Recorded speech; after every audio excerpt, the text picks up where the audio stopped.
بسم الله الرحمن الرحیم. نام مې داد محمد د ګردیز په ښار کې جوار خرڅومه. د استقلال مارکیټ مخې ته مې ریړۍ ولاړه ده. جوارو بورۍ په 1000 افغانۍ راوړو. یو رقم دی 60 روپۍ خرڅوو او بل دی په 10 روپۍ خرڅوو.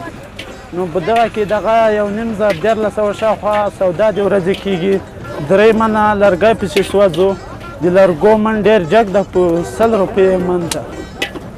نور دا نفر هم ښه ده چې راتاوي ګرمي بس نور یې استاد ته ورکوو 200 افغانۍ تنخوا دې موږ ته بس. نو دا د وریځو په ورځو کې ډېر ښه کار یې د جوار ګرم دی ګرم خلک خوري. نو د جمعې په د وریځو په ورځ ډېر ښه کار یې بس د وریځو په ورځ ډېر ښه خوندور کار یې.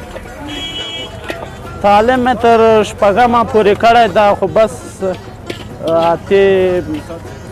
اقتصاد ضعیف و. تعلیم هغه مې اتې نه لرو چې د اقتصاد لپاره مې اتې بېرته دا کار شروع کړو. نور مسیران مې څوک نه لرل.